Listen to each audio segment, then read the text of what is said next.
देखो, मानव भैया आ गए। मानव भैया? ये तो वही है ना जो बड़ा आदमी बनने शहर गए थे कई साल पहले। हाँ, चलो चलकर देखते हैं कि ये वापस क्यों आए हैं। जब वो दोनों मानव के पास जाते हैं तो उसकी हालत बहुत ही खराब होती है। अरे मानव भाई, तुम तो शहर बड़े आदमी बनने गए थे ना, फिर आपका ये हाल? अभी ऐसा वक्त नहीं है भाई कुछ भी बताने का। हम शहर से 300 किलोमीटर पैदल चलकर आए हैं और हम सब कई दिनों से भूखे हैं। अगर हो सके तो हमें राशन पानी कुछ दिन के लिए उधार दे दो भैया। तुम अपने घर जाओ और आराम करो मानो भाई। और रही खाने की बात, तो मैं गांव के मुखिया को बोल देता हूँ, वो कुछ दिनों का राशन पानी तुम्हारे घर भिजवा देंगे। आपका बहुत बहुत शुक्रिया किशोर भाई। मुखिया उनके घर 1 महीने का राशन पानी भिजवा देता है। सुनिए जी, आखिर कब तक हम इन गांव वालों से छुपा कर रखेंगे कि हम शहर से भागकर क्यों आए हैं? तो हम इन गांव वालों से क्या कहते कि शहर में रहकर हम पर इतना कर्जा हो गया और वो चुका न पाने की वजह से हम गांव वापस आए हैं। फिर तो ये हमें जो राशन पानी मिला है वो भी नहीं मिलता। ये तो आप ठीक कह रहे हैं जी।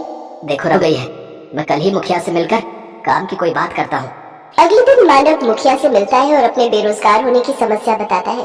देखो मानव, तुम इस गांव के बेटे हो और अब तुम इसी गांव में रहकर अपना कोई काम शुरू करो। आपने बिल्कुल सही कहा मुखिया जी। वैसे मैं शहर में सारा दिन ऑटो रिक्शा चलाता था और शाम को रमा और मैं पानी पूरी का ठेला लगाते थे।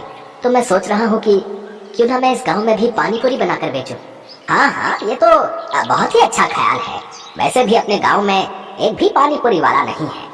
अपना खेत गिरवी रखकर मानव और रमा ने पानी पूरी का ठेला खोल लिया। वो ठेला लगाकर बैठे थे, तभी वहाँ उसका बचपन का दोस्त विनोद आ गया, जो कि एक गांव से दूसरे गांव तक ऑटो चलाता था। अरे वाह, आज मेरा दोस्त नए काम की शुरुआत कर रहा है, लेकिन तेरे चेहरे पर इतनी उदासी क्यों है? क्या बताऊं यार, ठेला लगाए पूरे 2 घंटे हो गए लेकिन अभी भी एक भी बोनी नहीं हुई। अच्छा बता, कितने की प्लेट दे रहा है तू इन गोलगप्पों की? भैया 10 रुपए के 5 गोलगप्पे हैं बस। अच्छा भाभी, फिर तो मेरे लिए 1 प्लेट लगा दीजिए। मानव उसको गोलगप्पे बनाकर खिलाने लगा। उनको चखते ही विनोद ने कहा, अरे वाह, ये तो सचमुच किसी अमृत समान है। कुछ ही दिनों में उनका पानी पूरी का काम बहुत अच्छे से चलने लगता है। एक दिन मुखिया जी उसके ठेले पर आते हैं। मानो, मैं तुमसे एक बात कहना चाहता हूँ। जी कहिए मुखिया जी। मानो, तुम्हारी पानी पूरी आसपास के गांव में भी बहुत प्रसिद्ध है। मैं चाहता हूँ कि तुम ढेर सारी पानी पूरी बनाओ और गांव के और आसपास के गांव वालों को भी ये पानी पूरी खिलाओ और आने वाले चुनाव में मेरे नाम का प्रचार करो। क्यों नहीं मुखिया जी, आपने मेरी मदद उस वक्त की थी जब मैं खाली हाथ इस गाँव से लौटा था, तो भला मैं आपको इनकार कैसे कर सकता हूँ। मैं आपकी मदद जरूर करूंगा। बहुत बहुत धन्यवाद मानव बेटा। अच्छा अब मैं चलता हूँ। आपने हाँ तो कर दीजिए, लेकिन अब हम इतनी सारी पानी पूरी बनाएंगे कैसे? हमारे पास सामान के लिए इतने पैसे कहाँ से आएंगे? हमें अपने गिरवी रखे खेत को बेचना होगा।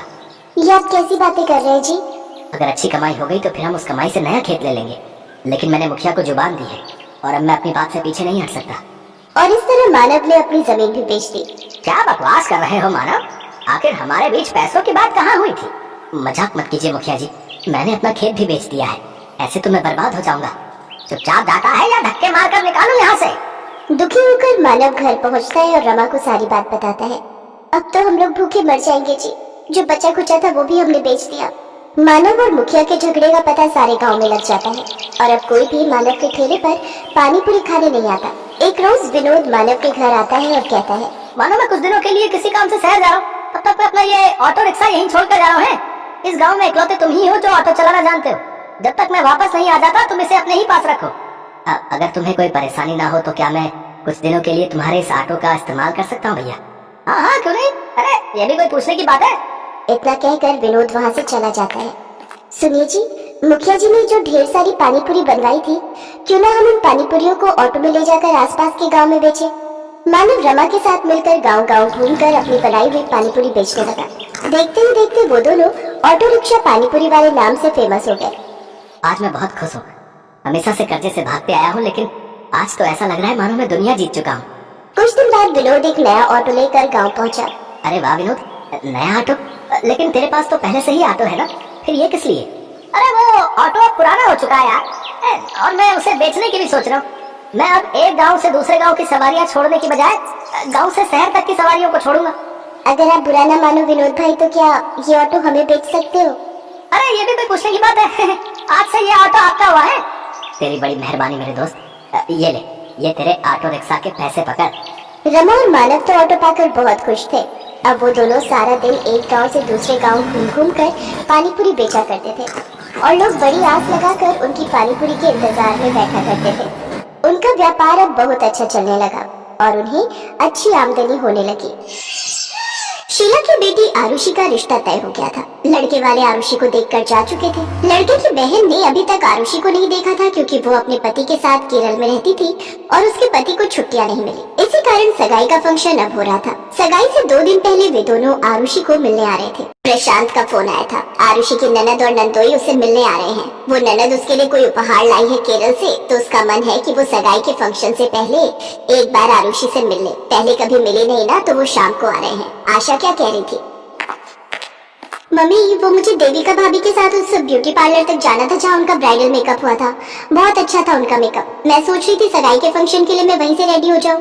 तो भाभी की तो जान पहचान है, वो पैसे ठीक लगवा लेंगी। इसीलिए फिर मैंने बुआ जी से कहा कि वो देविका भाभी के साथ आ जाए। पापा, बुआ जी कितनी देर में बोल रही हैं आ जाएंगी? बोल रही थी कि निकल चुके हैं, रास्ते में ही थी, आने वाले होंगे। तभी आशा और देविका आ जाते हैं। नमस्ते भाभी।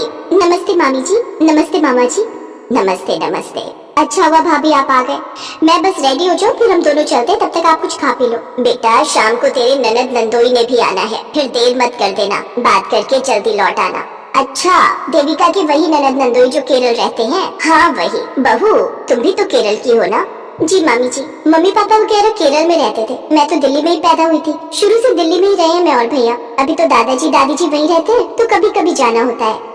अच्छा, फिर तो भाभी उनकी लैंग्वेज समझ जाएंगे, क्योंकि जीजू भी तो साउथ इंडियन है। जीजू को तो बिल्कुल भी हिंदी ठीक से नहीं आती। प्रशांत बता रहे थे कि वो तो हमेशा अपने घर में तमिल में ही बात करते हैं, बस दीदी के साथ हिंदी में बात करते हैं। मैं चाय बनाती हूँ, फिर तुम लोग टाइम से हो आना। कभी वो लोग आना जाए। जब तक ये दोनों बाजार होकर आ रहे हैं, मुझे बता देना क्या बनाना है, मैं साथ में बनवा लूंगी। देविका आरुषि के साथ ब्यूटी पार्लर बात करने के लिए चली जाती है। वहीं आरुषि के मोबाइल पर प्रशांत का फोन आ जाता है।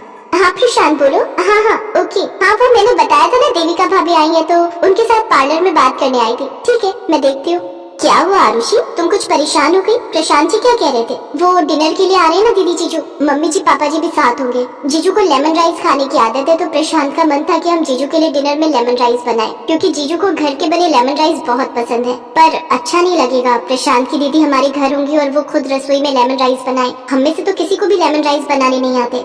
आरुषि, तुम्हारे सामने तुम्हारी साउथ इंडियन भाभी खड़ी है, तो तुम चिंता क्यों करती हो? लेमन राइस बनाना तो मेरे लिए चुटकियों का काम है। आखिर मैं भी तो साउथ इंडियन हूँ। अरे हाँ भाभी, मैं तो भूल ही गई थी, आप भी तो साउथ इंडियन हो। आपको तो बहुत अच्छे से लेमन राइस बनाना आता होगा। फिर तो भाभी हमें जल्दी घर चलना चाहिए, ताकि आप लेमन राइस बनाने की तैयारी कर सको। सामान भी तो लेना होगा। क्या क्या चाहिए होता है एक बार बता दो, हम लेते हुए चल लेंगे। देविका और आरुषि रास्ते से लेमन राइस बनाने के लिए जो भी सामग्री की जरूरत होती है वो लेकर घर पहुंचती हैं। अरे ये मूंगफली, उड़द दाल, नींबू, करी पत्ता, ये सब किस लिए? लेमन राइस के लिए मम्मी। प्रशांत जी के जीजू को लेमन राइस की आदत है और हमने तो लेमन राइस कभी बनाया ही नहीं है। फिर मैं बहुत लकी हूँ कि मेरी भाभी साउथ इंडियन है। देविका भाभी लेमन राइस बना देंगी, इसीलिए हम सामान लेते हुए आए हैं। हाँ, देविका बहुत स्वादिष्ट लेमन राइस बनाती है।